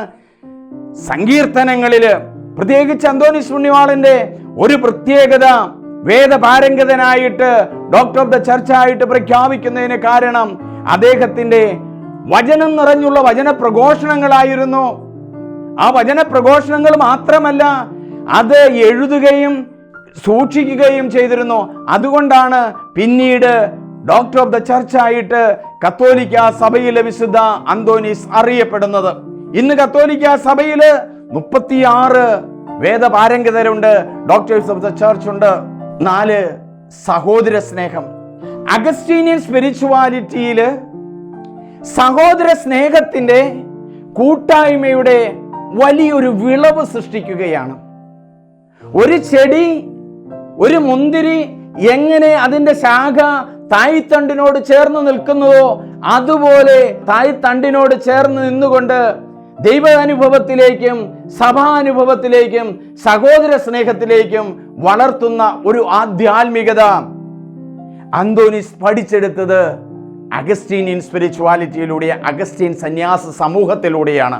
5, എല്ലാം പൊതുവായി ഉപയോഗിക്കണം. അതായത് സന്യാസ സഭയുടെ ആ കാലഘട്ടങ്ങളിൽ സ്വന്തമായി കരുതിയിരുന്നതായിട്ട് ഒന്നുമില്ല. 3-ാം നൂറ്റാണ്ടാണെന്ന് ഓർക്കണം, 4-ാം നൂറ്റാണ്ട്. ആ 4-ാം നൂറ്റാണ്ടിൽ ഡെവലപ്പ് ചെയ്തു വന്ന ആ ആധ്യാത്മികത വിശുദ്ധ അന്തോനീസ് തന്റെ ജീവിതത്തിലേക്ക് പകർത്തുകയാണ്. തന്റെ വ്യക്തിപരമായ ജീവിതത്തിൽ പകർത്തിയ ആ ദൈവ അനുഭവവും ദൈവ സ്നേഹവും സമൂഹത്തിലുള്ളവർക്ക് മുഴുവനും പങ്കുവയ്ക്കുക മാത്രമല്ല, ഇന്ന് എല്ലാവരിലേക്കും വിശുദ്ധ അന്തോനീസിന്റെ ആധ്യാത്മികത കടന്നു ചെല്ലുകയാണ്. കല്ലൂർ പള്ളിയിൽ, എറണാകുളത്തുള്ള കല്ലൂർ പള്ളിയിലേക്ക് ചെല്ലുക. ചൊവ്വാഴ്ച ദിവസം എത്രയോ ബലി അർപ്പണങ്ങൾ, എത്രയോ മനുഷ്യരാണ്, മക്കളില്ലാത്ത ദമ്പതിമാരാണ് അവിടെ വരുന്നത്, രോഗികളാണ് വരുന്നത്. കോട്ടയത്ത് അന്തോനീസ് പുണ്യാളന്റെ ദേവാലയത്തിലേക്ക് ചെല്ലുക. ഇന്ന് നമ്മുടെ നാട്ടിലൂടെ കടന്നു പോകുമ്പോൾ എത്രയോ അന്തോനീസ് പുണ്യാളന്റെ കപ്പേളയാണുള്ളത്. പെരുമ്പാവൂർ കഴിഞ്ഞ് മൂവാറ്റുപുഴയ്ക്ക് വരുന്ന വഴിക്ക് ഇടതുവശത്ത് അന്തോനീസ് പുണ്യാളന്റെ ഒരു കപ്പേളയുണ്ട്. അവിടെ തനിച്ച് ആ അന്തോനീസിന്റെ രൂപത്തോട് ചേർന്ന് വലിയൊരു ആൽമരമുണ്ടായി. അതിങ്ങനെ ചില്ലൊക്കെ ഇട്ട് വെച്ചിരിക്കുക, എപ്പോഴും വളർന്നുകൊണ്ടിരിക്കുകയാണ്. അതുകൊണ്ട് തന്നെ ധാരാളം ആളുകൾ അന്തോനീസിന്റെ മാധ്യസ്ഥം തേടാനും ആ പുണ്യവാനെ കുറിച്ച് അറിയുവാനും പഠിക്കുവാനും ചെല്ലുന്നുണ്ട്. 6, oneness in Christ and grace. യേശുവിനോടുകൂടെ ഒന്നാവുക, കൃപകളും ദാനങ്ങളും സ്വീകരിക്കുക. ആ യേശുവിനോടുകൂടെ ഒന്നായി ചേർന്ന് കർത്താവിന്റെ കൃപകളും ദാനങ്ങളും സ്വീകരിച്ച ഒരു പുണ്യവാനാണ് വിശുദ്ധ അന്തോനീസ്. അദ്ദേഹത്തിന്റെ ആദ്യ ദൈവബലി അർപ്പണം നടക്കുന്നത് അഗസ്റ്റീനിയൻ സന്യാസ സമൂഹത്തിലാണ്. അവിടെ നിന്ന് ഒറ്റ കൊടുക്കപ്പെട്ട രാത്രിയിൽ അപ്പമെടുത്ത് അരുളി ചെയ്തു, ഇതെന്റെ ശരീരമാണ്, നിങ്ങൾ വാങ്ങി ഭക്ഷിക്കുവിൻ. അപ്രകാരം തന്നെ കാസ്യമെടുത്ത് അരുളി ചെയ്തു, ഇതെന്റെ രക്തമാണ്, നിങ്ങൾ വാങ്ങി കുടിക്കുവിൻ. ആ ദീപബലി അർപ്പണം ഈ സന്യാസ സമൂഹത്തിന്റെ വലിയ ഒരു നിധിയാണ്, വലിയൊരു ശക്തിയാണ്, ദൈവ അനുഭവമാണ്. അഗസ്റ്റീൻ ആധ്യാത്മികതയുടെ ആഴമായ ശക്തി എന്ന് പറയുന്നത് ഒന്ന് ദീപബലി അർപ്പണമാണ്, യൂക്കരിസ്റ്റാണ്. നമ്മളത് പറഞ്ഞു കഴിഞ്ഞു. രണ്ടാമത് ദൈവ ആരാധനയാണ്, അഡോറേഷനാണ്. ദൈവമായ ദൈവത്തെ സർവ്വസന്യാസികളും എല്ലാവരും കൂടി ദൈവത്തെ ആരാധിക്കുകയാണ്. ഞാൻ ഒരിക്കല് സ്വിറ്റ്സർലൻഡിൽ പോയപ്പോൾ ഒരു ആശ്രമത്തിൽ പോകാനിടയായി. ബ്ലാക്ക് മഡോണ എന്ന് പറയുന്ന മാതാവിന്റെ രൂപമുള്ള ആ സ്ഥലമാണ്. അപ്പോൾ അവിടെ നിന്ന് പള്ളിയിൽ നിന്ന് അവരുടെ ആശ്രമത്തിൽ നിന്ന് ചാൻഡിങ്, ഒരു മനോഹരമാണ്, പ്രാർത്ഥനയാ, ദൈവത്തെ ആരാധിക്കുന്ന സമൂഹം. ഇന്ന് ലോകത്തിന്റെ വിവിധ ഭാഗങ്ങളില് ദൈവത്തെ ആരാധിക്കുന്ന ആയിരം സമൂഹങ്ങളുണ്ട്. വീടുകളിൽ ഇരുന്ന് ദൈവത്തെ ആരാധിക്കുന്നവരുണ്ട്. അന്തോനീസ് പുണ്യാളന്റെ നൊവേനയിൽ പങ്കെടുക്കാനായിട്ട്, കുർബാനയോട് ചേർന്ന് പങ്കെടുക്കാനായിട്ട് പോകുന്നുണ്ടല്ലോ. എത്രയോ ശക്തമായ അനുഭവമാണ് ദൈവ ആരാധനയിൽ വരുന്നത്. എത്രയോ ആളുകളാണ് സൗഖ്യപ്പെടുന്നത്. സ്നേഹമുള്ളവരെ, ഈ ക്രൈസ്തവ വിശ്വാസത്തിലേക്ക് ആളുകൾ കടന്നു വന്നത് വളരെ ശക്തമായ പ്രഘോഷണത്തിലൂടെയൊന്നുമല്ല. പ്രത്യുത അവർ കടന്നു വരുമ്പോൾ സൗഖ്യം ലഭിക്കുന്നു, രോഗങ്ങൾ മാറുന്നു, അവരുടെ ബന്ധനങ്ങൾ മാറുന്നു, വീടില്ലാത്തവന് വീട് ലഭിക്കുന്നു. അങ്ങനെയുള്ള അനുഭവത്തിലൂടെയാണ് യേശു വിശ്വാസത്തിലേക്ക് കടന്നു വരുന്നത്. അരുണാചൽ പ്രദേശിലേക്ക് നിങ്ങൾ ചെല്ലുക. അവിടെ ആയിരക്കണക്കിന് ആളുകള് ക്രിസ്തുവിനെ അറിയുന്നത് അവരുടെ രോഗശാന്തിയിലൂടെയാണ്. വിശുദ്ധ അന്തോനീസ് പുണ്യാളനിലൂടെ എത്രയോ രോഗശാന്തികളാണ് നടന്നിരിക്കുന്നത്. Hallelujah, hallelujah. ദൈവമേ, ഈ വചനം കേൾക്കുന്നവരെ അനുഗ്രഹിക്കണമേ എന്ന് മാത്രമാണ് പ്രാർത്ഥിക്കുന്നത്. 3, അഗസ്റ്റീനിയൻ സന്യാസമൂഹത്തിന്റെ മൂന്നാമത്തെ പ്രത്യേകത ധ്യാനമാണ്, മെഡിറ്റേഷനാണ്. സന്യാസ സമൂഹത്തില് ധാരാളം സമയങ്ങളിൽ മെഡിറ്റേഷൻ നടത്തുക, ദൈവവചനം ഓർത്തുകൊണ്ട്, ദൈവവചനം വായിച്ചുകൊണ്ട്, ക്രിസ്തുവിനെ അറിഞ്ഞുകൊണ്ട്, പിതാവായി ദൈവത്തെ അറിഞ്ഞുകൊണ്ട്, പരിശുദ്ധാത്മാവിനെ അനുഭവിച്ചുകൊണ്ട് തമ്പുരാന്റെ മുമ്പിലായിരിക്കുക, ദീപികാരുണ്യ ഭക്തിയിലായിരിക്കുക. വിശുദ്ധ അന്തോനീസ് 15 വയസ്സ് മുതൽ 25 വയസ്സ് വരെ ഈ അഗസ്റ്റ്യൻ സന്യാസ സമൂഹത്തിൽ നിന്നുകൊണ്ട് പരിശുദ്ധ കുർബാന എന്തെന്നറിഞ്ഞു, ദൈവവചനം എന്തെന്നറിഞ്ഞു, ധ്യാനം എന്തെന്നറിഞ്ഞു. നല്ല ഫോർമേഷൻ ലഭിച്ച ആഴമായ ദൈവാനുഭവമുള്ള ഒരു വിശുദ്ധനായിരുന്നു. അഗസ്റ്റീനിയൻ സ്പിരിച്വാലിറ്റി ഈ അന്തോനീസ് പുണ്യാളനെ സഹായിച്ചത് ഒന്ന് ദാരിദ്ര്യം, ബ്രഹ്മചര്യം, അനുസരണം. ഈ ബ്രഹ്മചര്യം, അനുസരണം, ദാരിദ്ര്യം, ഈ വ്രതത്രയങ്ങളിലൂടെ യേശുവിനെ അറിഞ്ഞ് യേശുവിന് വേണ്ടി സമർപ്പിച്ച് ഉള്ളതും തമ്പുരാന് കൊടുത്ത് ജീവിച്ചു. ഒരു നല്ല സന്യാസിയായി വളർന്നു വന്നു. നാലാമത്തേത് ലോകത്തിൽ നിന്ന് അകന്നു നിൽക്കുക, detachment from the world. Augustinian സന്യാസ സമൂഹത്തിൽ നിന്നുകൊണ്ട് ഈ ലോകത്തിൻ്റെതായ ജീവിത ശൈലിയിലല്ല, പ്രത്യുത ദൈവത്തിന്റെ അനുഭവത്തിലേക്ക് കടന്നു വന്ന് ജീവിച്ച ഒരു പുണ്യവാനാണ് വിശുദ്ധ അന്തോനീസ്. 5 കഠിനാധ്വാനം. അന്നത്തെയും ഇന്നത്തെയും സന്യാസികളുടെ ഒരു പ്രധാനപ്പെട്ട കാര്യം കഠിനാധ്വാനം, ഹാർഡ് വർക്ക് മെന്റാലിറ്റി. ഹാർഡ് വർക്കിനോട് കൂടെ ദൈവ അനുഭവം, പ്രാർത്ഥനയും ചേർക്കുന്ന ഒരു കഠിനാധ്വാനം. വെറുതെ പണിയുകയല്ല, ഓരോ ജോലിയിലും ദൈവ അനുഭവം ചേർത്ത് ജീവിക്കുന്ന ഒരു പുണ്യവാനായി തീരുക. അതായിരുന്നു വിശുദ്ധ അന്തോനീസ്. 6 ചാരിറ്റി, ഉപവി. വിശുദ്ധ അന്തോനീസിന്റെ ജീവിതം മുഴുവൻ ഈ ചാരിറ്റി കാണാനായിട്ട് പറ്റും. അദ്ദേഹം വചന പ്രഘോഷണത്തിന് പോകുമ്പോൾ അദ്ദേഹത്തെ എതിർത്ത ആളുകൾ, അപ്പോൾ അദ്ദേഹം കടൽ തീരത്തേക്ക് വരികയാണ്. കടൽ തീരത്തേക്ക് വന്നു നിന്നുകൊണ്ട് ഞൊറിഞ്ഞൊടുക്കുന്ന തിരമാലകളെ കണ്ടുകൊണ്ട് അദ്ദേഹം പ്രസംഗിക്കാൻ തുടങ്ങിയപ്പോൾ മത്സ്യങ്ങൾ തല ഉയർത്തി നിന്നു. കൂട്ടമായി മത്സ്യങ്ങൾ വന്നു എന്നുള്ളതാ. കലൂർ പള്ളിയിൽ ചെല്ലുമ്പോൾ, എറണാകുളം കലൂർ പള്ളിയിൽ ചെല്ലുമ്പോൾ നിങ്ങൾക്ക് കാണുവാൻ കഴിയും. അവിടെ മനോഹരമായൊരു ചിത്രം വരച്ചു വെച്ചിരിക്കുന്നുണ്ട്. അന്തോനീസ് പുണ്യാളൻ പ്രസംഗിക്കുമ്പോൾ അവിടെ മത്സ്യങ്ങൾ കേട്ടിരുന്നു. അത്രമാത്രം തീക്ഷ്ണതയുള്ള ആത്മാവ് നിറഞ്ഞ വചനപ്രഘോഷണമായിരുന്നു. ചാരിറ്റി അദ്ദേഹത്തിന്റെ ജീവിതത്തിന്റെ ഭാഗമായിരുന്നു. 7 പ്രയർ ഇൻ കമ്മ്യൂണിയൻ. സമൂഹത്തോടുകൂടെ എല്ലാവരോടും കൂടെ പ്രാർത്ഥന അർപ്പിക്കുന്ന ഒരു മനുഷ്യനായിരുന്നു. അഗസ്റ്റിൻ സ്പിരിച്വാലിറ്റിയുടെ 7ാമത്തെ കാര്യം അതായിരുന്നു. 8ാമത്തേത് ഫാസ്റ്റിംഗ്. 40 ദിവസം ഈശോ മലയിലേക്ക് പോയി ഉപവസിക്കുകയും പ്രാർത്ഥിക്കുകയും പിതാവുമായുള്ള ബന്ധത്തിലായിരിക്കുകയും ചെയ്തു. ഈ സന്യാസ സഭയുടെ ആധ്യാത്മികത 10 വർഷം കൊണ്ട് 15 മുതൽ 25 വരെ, ആ കാലഘട്ടത്തിൽ 15 വയസ്സ് മുതൽ 25 വയസ്സ് വരെയുള്ള ഈ കാലഘട്ടത്തിൽ സെന്റ് അഗസ്റ്റിൻ സ്പിരിച്വാലിറ്റി തന്റെ ജീവിതത്തിന്റെ ഭാഗമാക്കിയ ഒരു മനുഷ്യനാണ് ആന്റണി. ഈ പുണ്യവാൻ അഗസ്റ്റീനിയൻ സന്യാസ സമൂഹത്തിലായിരിക്കുമ്പോൾ അറിയപ്പെട്ടിരുന്നത് ഫെർണാണ്ടസ് എന്നാണ്. ഈ ഫെർണാണ്ടസ് ആന്റണിയായി മാറുന്നത് ഫ്രാൻസിസ്കൻ സ്പിരിച്വാലിറ്റി വരുമ്പോഴാണ്. 3ാമത്തേത് അന്തോനീസിന്റെ ആധ്യാത്മികത രൂപപ്പെട്ടത് ഫ്രാൻസിസ്കൻ സ്പിരിച്വാലിറ്റിയിലൂടെയാണ്.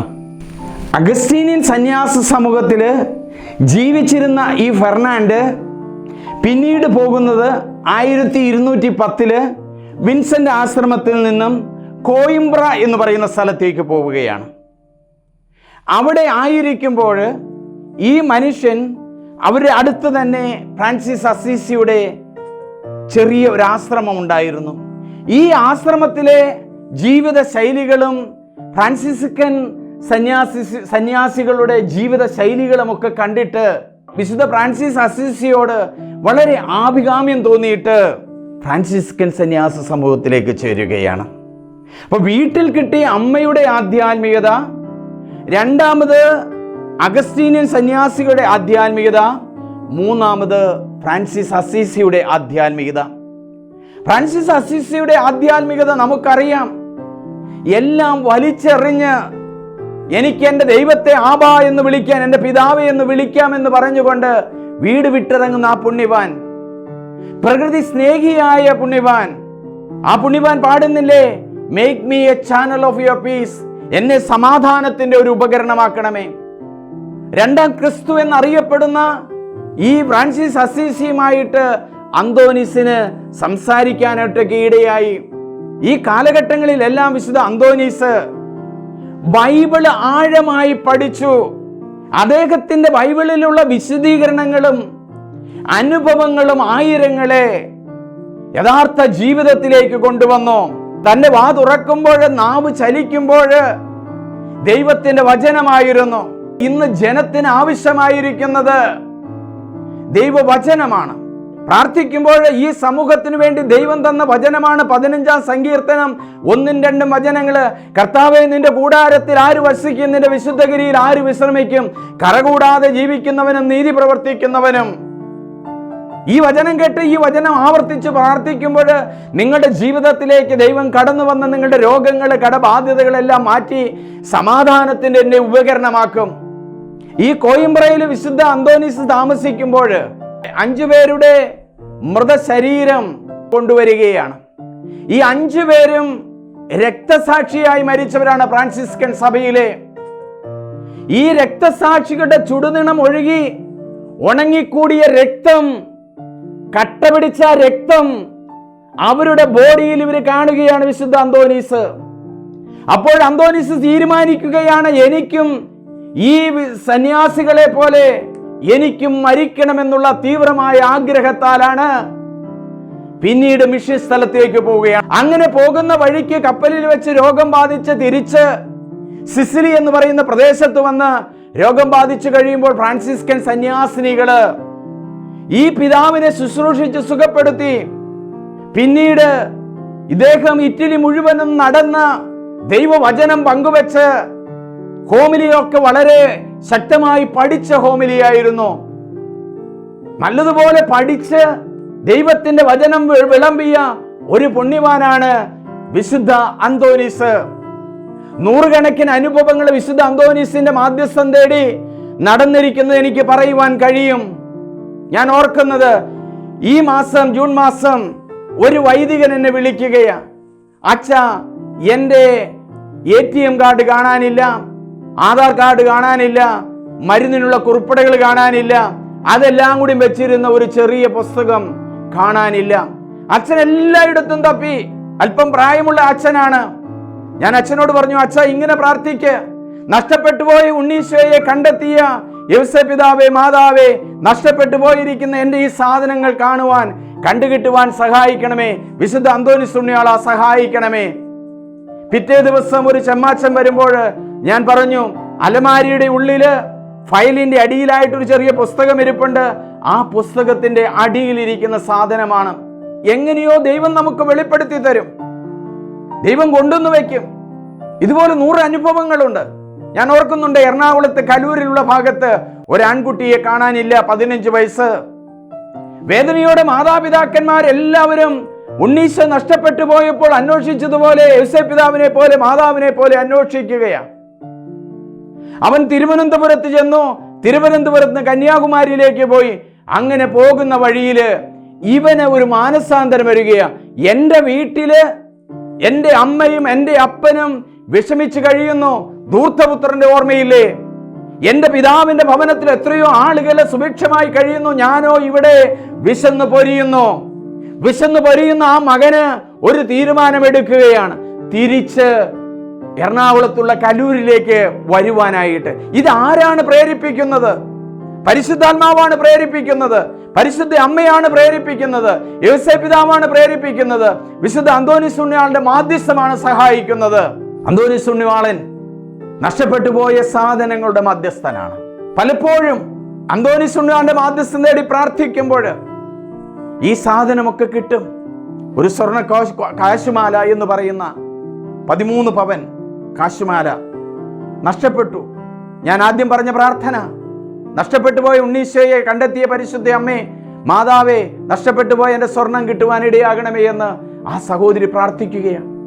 അങ്ങനെ പ്രാർത്ഥിച്ച് പ്രിയമുള്ളവരെ 3 ദിവസം പ്രാർത്ഥിച്ചു, കിട്ടിയില്ല സാധനം.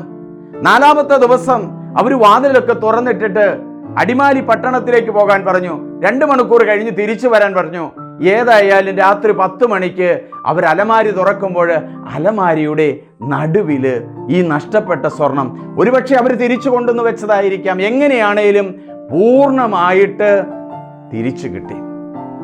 അപ്പൊ നഷ്ടപ്പെട്ടു പോകുന്ന നമ്മുടെ സാധനങ്ങൾ മാത്രമല്ല. എൻ്റെ പ്രസംഗത്തിൽ ഞാൻ പറഞ്ഞല്ലോ, നഷ്ടപ്പെട്ടു പോകുന്ന എൻ്റെ ഭർത്താവ്, മദ്യപാനം കൊണ്ട് നഷ്ടപ്പെട്ടു പോകുന്ന എൻ്റെ ഭർത്താവ്, രോഗം കൊണ്ട് നഷ്ടപ്പെട്ടു പോകുന്ന എൻ്റെ ഭർത്താവ്, മരണം കൊണ്ട് നഷ്ടപ്പെട്ടു പോകുന്ന എൻ്റെ ഭർത്താവ്. ഈ അന്തോനീസ് പുണ്യാളന്റെ മാധ്യസ്ഥം തേടി, എൻ്റെ പിതാവേ, എൻ്റെ നഷ്ടപ്പെട്ടു പോകുന്ന എൻ്റെ ഭർത്താവിന് വേണ്ടി, മയക്കുമരുന്നിലേക്ക് പോകുന്ന എൻ്റെ മകന് വേണ്ടി, അങ്ങ് മാധ്യസ്ഥം വഹിക്കണമേ എന്ന് പറഞ്ഞ് പ്രാർത്ഥിച്ചാൽ അന്തോനിസ് ഉണ്ണിയാണ് അത് കേൾക്കും, തീർച്ചയായിട്ടും കേൾക്കും. അതാണ് അന്തോനിസ് ഉണ്ണിയാൻ. ഈശോ പറഞ്ഞില്ലേ, ആടുകൾ 100 ഒരു ഇടയൻ. ഈ ആടുകളിൽ ഒരെണ്ണം നഷ്ടപ്പെടുമ്പോൾ ഈ ഇടയൻ അന്വേഷിച്ചു പോവുകയാണ്. അന്വേഷിച്ച് അതിനെ തോളിലേറ്റി അത് കൊണ്ടുവരികയാണ്. ഈ തോളിലേറ്റി കൊണ്ടുവരുവാനായിട്ട് നമ്മെ സഹായിക്കുന്നത് വിശുദ്ധ അന്തോനിസ് ഉണ്ണിവാണ. ആടുകൾ 100 ഒരു ആട്ടിടയൻ.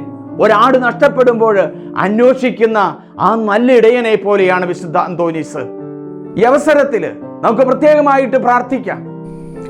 ദൈവവചനത്താൽ കത്തിജ്വലിച്ച് ജ്വാല പടർത്തി ആയിരങ്ങളെ യേശുവിലേക്ക് അടുപ്പിച്ച ആ പുണ്യവാന്റെ നാവ് ഇന്നും പാതുവായിലെ വിശുദ്ധ അന്തോനീസിന്റെ ദേവാലയത്തില്, ബസിലിക്കായില് അവിടെ ഇരിപ്പുണ്ട്. ഞാൻ അവിടെ ബലിയർപ്പിച്ചു എന്ന് പറഞ്ഞല്ലോ. ആ അഴുകാത്ത നാവ് പോലെ വചനം പങ്കുവെക്കുന്നവരുടെ അതരങ്ങൾ എത്രയോ വിശുദ്ധമാണ്. വചനം പങ്കുവെക്കുന്ന മക്കളായി നമുക്ക് തീരാം. വചനം കേൾക്കുന്നവരായി നമുക്ക് തീരാം. വചനം പഠിക്കുന്നവരായി നമുക്ക് തീരാം. വചനം കാണാപ്പാഠം പഠിക്കുന്നവരാവുക. സ്നേഹമുള്ളവരെ, ഞാൻ പല സങ്കീർത്തനങ്ങളും കാണാപ്പാഠം പഠിക്കുകയാണ്. ദൈവത്തിന്റെ വചനങ്ങൾ എത്രമാത്രം നമ്മൾ കാണാപ്പാഠം പഠിക്കുന്നുവോ അത്രയും ആധ്യാത്മികതയുടെ നിറവിലേക്ക് വരികയാണ്. വിശുദ്ധ അന്തോനിസ് ഉണ്ണിയാളൻ പ്രത്യേകമായിട്ട് പ്രാർത്ഥിച്ചിരുന്നത് സാൾട്ട്. അന്ന് ഇന്നുപോലുള്ള പുസ്തകമില്ല. അന്ന് കയ്യെഴുത്ത് പ്രതികളാണ് ഉണ്ടാക്കിയിരുന്നത്. അങ്ങനെ ഭദ്രമായ ആ ഒരു കയ്യെഴുത്ത് പ്രതി നഷ്ടപ്പെട്ടപ്പോൾ അന്തോനിസ് ഉണ്ണിയാളൻ പ്രത്യേകമായി പ്രാർത്ഥിച്ചു. എടുത്തുകൊണ്ടുപോയ ആ മനുഷ്യന് മാനസാന്തരം വന്ന് തിരിച്ചു വരികയും അദ്ദേഹത്തെ സ്നേഹപൂർവ്വം സ്വീകരിക്കുകയും അദ്ദേഹം പിന്നീട് ഫ്രാൻസിസ്കൻ സഭയില് ഒരു വൈദികനായി തീരുകയും ചെയ്തു. അതുകൊണ്ടാണ് വിശുദ്ധ അന്തോനീസിനെ നഷ്ടപ്പെട്ടു പോകുന്ന വസ്തുക്കൾ കണ്ടുകിട്ടുവാനുള്ള മധ്യസ്ഥനായിട്ട് നമ്മുടെ മുമ്പിൽ സഭ വെച്ചിരിക്കുന്നത്. വിശുദ്ധ അന്തോനീസിന്റെ മാധ്യസ്ഥം തേടി നമുക്ക് പ്രാർത്ഥിക്കാം. മക്കളില്ലാത്ത ദമ്പതികൾക്ക് അന്തോനീസിന്റെ മാധ്യസ്ഥം തേടി പ്രാർത്ഥിക്കുമ്പോൾ കുഞ്ഞുങ്ങളെ ലഭിക്കുന്നു. നമുക്കൊരു നിമിഷം നമ്മുടെ കരങ്ങൾ കൂട്ടിപ്പിടിച്ച് നമുക്ക് പ്രാർത്ഥിക്കാം. വിശുദ്ധ അന്തോനിസ് ഉണ്ണിയാള, അങ്ങയുടെ തിരുമുമ്പിലേക്ക് പാപികളായി ഞങ്ങൾ വന്നിരിക്കുന്നു. അങ്ങയുടെ കരത്തിലിരിക്കുന്ന ഉണ്ണീശോയെ ഞങ്ങൾ കാണുന്നു. അങ്ങയുടെ കരത്തിലിരിക്കുന്ന വചന പുസ്തകം ഞങ്ങൾ കാണുന്നു. വിശുദ്ധമായ ജീവിതത്തിന്റെ പ്രതീകമായ ലില്ലിപ്പൂക്കൾ കാണുന്നു. വെറും 36 വർഷം മാത്രം ജീവിച്ച് യേശുവിന്റെ വലിയൊരു അനുഗ്രഹമുള്ള ഒരു വിശുദ്ധനായി തീർന്ന സഭയുടെ വേദപാരംഗതനായ ഡോക്ടേഴ്സ് ഓഫ് ദ ചർച്ചായ പുണ്യവാനെ, ഞങ്ങളെ സഹായിക്കണമേ. ഈ നിമിഷം ഞാൻ പ്രത്യേകമായി പ്രാർത്ഥിക്കുന്നു കർത്താവേ, എന്റെ ഈ വചനം കേട്ടുകൊണ്ടിരിക്കുന്ന മക്കളില്ലാത്ത ദമ്പതിമാർക്ക് വിശുദ്ധ അന്തോനിസ് ഉണ്ണിയാന്റെ മാധ്യസ്ഥയില് മക്കളെ ലഭിക്കുവാൻ ഇടയാകണമേ. നഷ്ടപ്പെട്ടു പോയി ദുഃഖിക്കുന്ന ധാരാളം ആളുകളുണ്ടല്ലോ. സ്വർണം നഷ്ടപ്പെട്ടു പോയതിന്റെ പേരിൽ ദുഃഖിക്കുന്ന ഒരു അമ്മയെ പ്രത്യേകമായിട്ട് ആ സ്വർണം കാണിച്ചു കൊടുക്കുവാൻ, നഷ്ടപ്പെട്ടു പോയ സ്വത്തിനെ ഓർത്ത് വിഷമിക്കുന്ന അമ്മയെ സഹായിക്കണമേ. ഈ നിമിഷം ഈ കുടുംബങ്ങളെല്ലാം വിശുദ്ധ അന്തോനിസ് ഉണ്ണിയാളന്റെ ആ കരങ്ങളിലേക്ക് സമർപ്പിക്കുന്നു. ഉണ്ണീശോയെ എടുത്തതുപോലെ, മാതാവിന്റെ കരത്തിൽ നിന്ന് സ്വീകരിച്ചതുപോലെ ഈ അവസരത്തിൽ ഞങ്ങളെ ഓരോരുത്തരെയും സ്വീകരിക്കണമേ. ഞങ്ങൾ മക്കളില്ലാത്ത ദമ്പതിമാരെ പ്രത്യേകമായി സമർപ്പിച്ച് പ്രാർത്ഥിക്കുന്നു. അവരെ എല്ലാവരെയും അനുഗ്രഹിക്കണമേ. കർത്താവ് ഭവനം പണിയുന്നില്ലെങ്കിൽ പണിക്കാരുടെ അധ്വാനം നിഷ്ഫലമാണെന്നുള്ള വചനം ഞങ്ങൾക്ക് പ്രത്യേകമായി തന്നതിന് നന്ദി പറയുന്നു. 100 ആടുകൾ ഉണ്ടായിരിക്കെ ഒരാട് നഷ്ടപ്പെട്ടുമ്പോൾ അന്വേഷിക്കുന്ന കർത്താവേ, വിശുദ്ധ അന്തോനീസിന്റെ മാധ്യസ്ഥയില് നഷ്ടപ്പെട്ടു പോയ മക്കളെ കാത്തുകൊള്ളണമേ. നല്ല വൈദികനായി ജീവിച്ചതുപോലെ എല്ലാ വൈദികരെയും ജീവിക്കാൻ അനുഗ്രഹിക്കണമേ. ദൈവവിളിയെക്കുറിച്ച് സംശയിക്കുന്നവർക്ക് ഉണർവിന്റെ വരം കൊടുക്കണമേ. അവർ വിളിച്ച വിളിയിൽ ഉറച്ചു നിൽക്കാൻ കൃപ നൽകണമേ. എല്ലാ മാതാപിതാക്കന്മാരെയും കൊച്ചു കുഞ്ഞുങ്ങളെയും യുവതിയുവാക്കന്മാരെയും ആശീർവദിക്കണമേ. എല്ലാവരും കരങ്ങൾ കൂട്ടിപ്പിടിക്കുക. നമ്മുടെ കർത്താവ് ഈശോ മിശിഹായുടെ കൃപയും പിതാവായ ദൈവത്തിന്റെ സ്നേഹവും പരിശുദ്ധാത്മാവിന്റെ സഹവാസവും നാം എല്ലാവരോടും കൂടെ ഉണ്ടായിരിക്കട്ടെ, ഇപ്പോഴും എപ്പോഴും എന്നേക്കും. ആമേൻ. സ്നേഹമുള്ളവരെ, ഈ വചനപ്രഘോഷണം നിങ്ങൾ മറ്റുള്ളവർക്ക് അയച്ചു കൊടുക്കണം. തീർച്ചയായിട്ടും അയച്ചു കൊടുക്കണം. ഒരു 2 പേർക്ക് അയച്ചു കൊടുക്കുമ്പോൾ ഈ അന്തോനിസിന്റെ ജീവിതം, വചനം അവരുടെ ഹൃദയങ്ങളിലേക്ക് കടന്നു ചെല്ലും. നിങ്ങൾ അയച്ചു കൊടുക്കണം. സബ്സ്ക്രൈബ് ചെയ്യണം. നമുക്ക് വചനം വളർത്തുന്നവരാകാം. വചനം ഹൃദയത്തെ സംവഹിക്കുന്നവരാകാം. ഉണ്ണീശോയെ കൈകളില് അന്തോനീസ് പുണ്യാളൻ വഹിച്ചു. പരിശുദ്ധ മറിയം തൻ്റെ ഗർഭപാത്രത്തിൽ വഹിച്ചു, കൈകളിൽ വഹിച്ചു. നമ്മളെ ഓരോരുത്തരെയും പ്രത്യേകമായി അനുഗ്രഹിക്കുന്നു. ഒരിക്കൽ കൂടി വിശുദ്ധ അന്തോനീസിന്റെ പേരുള്ള എല്ലാവർക്കും വിശുദ്ധ അന്തോനീസിന്റെ തിരുനാൾ മംഗളങ്ങളും പ്രാർത്ഥനകളും നേരുന്നു. ദൈവം നിങ്ങളെ അനുഗ്രഹിക്കട്ടെ. ദൈവമേ നന്ദി, ദൈവമേ ആരാധന, ദൈവമേ സ്തോത്രം. വിശുദ്ധ അന്തോനീസെ ഞങ്ങൾക്ക് വേണ്ടി പ്രാർത്ഥിക്കണമേ. ആമേൻ.